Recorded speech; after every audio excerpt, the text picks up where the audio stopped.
Dear learners, today we will discuss about prokaryotic cell.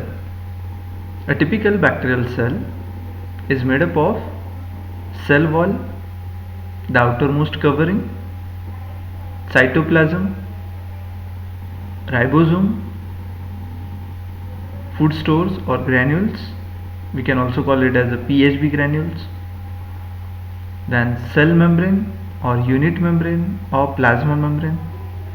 Then we will discuss about the genome, the circular genome, then plasmid, extra chromosomal DNA, mesosome, what mesosome is, whether it is inward folding of membrane or is it an artifact. Then we will discuss about the flagella and pili and will conclude with capsule. Now we'll start with the cell wall. A typical bacterial cell, it consists of a thick outermost covering made up of a peptidoglycan layer. So this layer or this cell wall, it has several functions. First of all, it gives shape to a particular bacterial cell. We know that bacteria, they can be circular in shape, we can call them as an cocci. They can be rod shape, they can be vibrio like, or they can be spiral like, spirulum like organisms. So this typical shape of a bacteria is because of the presence of the cell wall. So cell wall, it helps in forming a particular architect or particular structure of a cell. Along with that, it also protects the cell from outer environment. All the components that are present inside a cell, they are protected by the cell wall. It also prevents the cell from bursting because of osmosis. So we know that osmosis, it is a movement of water and other molecule across the membrane.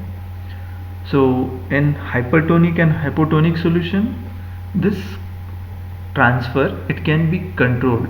So the plasma membrane does all these things, but the cell wall, it helps the cell from bursting, it avoids the cell from bursting. Along with that, it also prevents the cell from the foreign attacks of virus or any other surrounding chemical.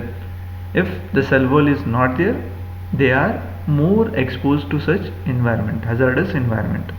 So cell wall does all these things. It provides or it gives the shape to a cell. It prevents the cell from oozing or bursting out. It also prevents it from the other environmental attacks from, say, viruses or chemicals. This particular cell wall, bacterial cell wall, is made up of peptidoglycan layer. So it is a derived sugar. Peptidoglycan layer, as the name suggests, it consists of peptide means protein and glycan means carbohydrate. So this bacterial cell wall is made up of a derived carbohydrate, where the carbohydrate is associated with some proteins. So which are those proteins or which are those derived carbohydrates? They are N-acetyl muramic acid and N-acetyl glucosamine. So this N-acetyl glucosamine and N-acetyl muramic acid, they are joined together and they form a chain of that. So it forms a sheet like structure. And in case with gram positive and gram negative bacteria, the thickness of this peptidoglycan layer, it varies. So here we can see in case with gram positive bacteria. Now what is gram positive and gram negative bacteria? So it is when we will discuss the staining, at that time we will discuss in more detail, but as of now we will make it clear that a bacteria can be categorized or they can be classified on the basis of their cell wall composition into gram positive and gram negative. So gram staining is one of the staining devised by Christian Gram. He has stained the bacterial cell and he has found that the bacteria, some of the bacteria, they takes up the violet stain or the primary stain, while some of the bacteria they take the counter stain or secondary stain, where he has used that stain was safranin. So what he has identified was gram positive bacteria, which is having thick layer of peptidoglycan. They takes up the primary stain, that is crystal violet stain, and retains it because it forms a complex in it. Because of that it retains the primary stain, while the gram negative bacteria, which is shown here in the right side, it is having a very thin layer of peptidoglycan. Here we can see there is a very thin layer of peptidoglycan. In case with gram positive bacteria, there is a thick layer of peptidoglycan. So this gram negative bacteria, if we have subjected it to a staining protocol, gram staining protocol, in that staining protocol we firstly add crystal violet, that is primary stain, then we add iodine, which is referred to as an mordant. In case with gram positive bacteria, it forms that CVI complex, and that complex is non-dissolvable, while in case with gram negative bacteria, as this peptidoglycan layer is very thin, that complex is not formed. Later on, when we add a decolorizer, this stain is readily removed in case with gram negative bacteria, while in case with the gram positive bacteria it is not released or it is not given off. So this bacteria, this gram positive bacteria, they retain the primary stain, while gram negative bacteria they lose the primary stain. When we add another basic stain which is different color, that is pink in color, safranin, this bacteria, gram negative bacteria, they take up that stain and appears pink, while gram positive bacteria, as they are already having violet color, they are not able to take up the counter stain or secondary stain, that is safranin. Hence this gram positive bacteria, they appear violet in color, while gram negative bacteria, they appear pink in color. We will discuss this in more detail while discussing the staining, but as of now we must make it clear that the gram positive and gram negative, they are the types of bacteria which are classified based upon a staining protocol devised by Christ and Gram, and the basis for that is the composition of the cell wall. In case with gram positive bacteria, there is a thick network of peptidoglycan layer, while in case with the gram negative bacteria, there is a thin layer of peptidoglycan. Bacterial cell wall is made up of peptidoglycan, which consists of a derived carbohydrate consisting of N-acetylglucosamine and N-acetylmuramic acid, that is a polymer of amino sugar and peptides.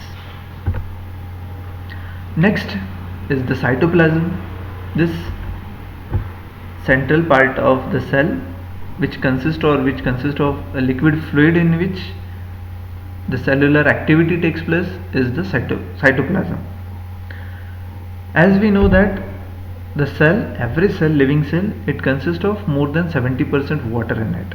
So cytoplasm, it contains more than 70% or 75% water, and solvent for many substances are present over there, like proteins, most of the enzymes which are working inside a cell, lipoproteins, that is proteins associated with lipids, sugars, that is carbohydrates, amino acids, fatty acids, inorganic salts, metabolic waste before exocytosis, all of it is present in the cytoplasm.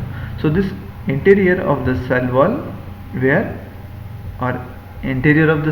is plasma membrane, and inside the plasma membrane this liquid fluid is present in the cytoplasm, that is we can call that fluid as a cytosolic fluid. Next is a ribosome. Ribosome is one of the important organelle required for protein synthesis. We know that in case with prokaryotic cell, this ribosome is 70S ribosome made up of 50S and 30s subunit. These two subunits, they are freely suspended in the cell. During the process of translation, when mRNA thread is synthesized by the process of transcription, this small subunit, it binds to the mRNA, newly synthesized mRNA, and later on the largest subunit of ribosome, it combines with it and it starts the process of translation. That is, we call it as a protein synthesis. So in case with prokaryotic cell, this ribosome is made up of two subunit. One of the large unit is made up of 50 S. This S is the Svedberg unit. The smaller subunit is 30 S. This 50 S and 30 S, they are the sedimentation coefficient of this organelle individually. If we combine these two subunits, overall its sedimentation is reduced to 70 S because the surface area has been reduced. Therefore, overall sedimentation is taken down from 80 S to 70 S. So sedimentation means it helps in the settling that molecule to the bottom. Ribosome, they are important organelle for the process of translation. They are freely present in the cytoplasm, made up of two subunits. One of it is a small subunit, that is 30S, and the other unit is large subunit, 50S. These subunits, they consist of proteins and RNAs. So that RNA is rRNA. The RNA which is associated with the ribosome is regarded as rRNA, ribosomal RNA. So this rRNA along with these proteins, it forms the structure called as an ribosome. Now 70S, it refers to the sedimentation coefficient or rate of sedimentation.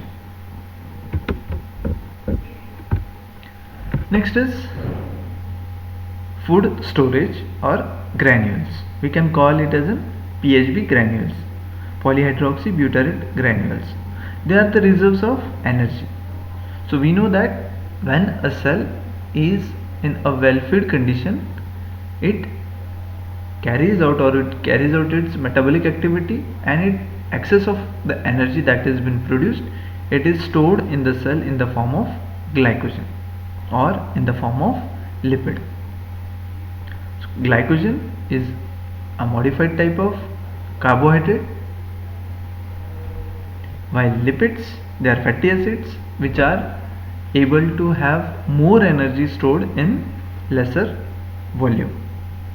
They can be used for growth or energy as per the cell, as the cell requires the energy. This energy stored in this stored form, that is PHB granules or glycogen, they can be retrieved out of it and can be utilized as and when needed. And they are surrounded by lipid membrane. Next is plasma membrane or unit membrane, or we can call it as a cell membrane. Cell membrane is a bilayer structure. Bilayer structure means it is made up of two layers. One of the layer which is present towards the interior is inner membrane. The membrane which is present on the outer ear side, it is called as an outer membrane. They are made up of phospholipids, that is fatty acids, TAL, and phosphomins, phosphate heads, and phospholipids, TAL. So we call it as a phospholipid. As the lipids are hydrophobic in nature, they try to avoid the contact with the surrounding fluid or water molecules. So in doing so, they acquire this type of structure, that is bilayer structure. This plasma membrane, it acts as a barrier for the transfer of molecule from inside and outside the cell, that is across the membrane. It controls the movement across the cell. It can be best explained by fluid mosaic model given by Singer and Nicholson. The outer surface, they consist of glycolipids, that is lipid associated with carbohydrates called as the glycolipids. Then glycoproteins, proteins associated with carbohydrate, glycoproteins. The movement across the membrane can be by the mode of diffusion, osmosis, or active transport.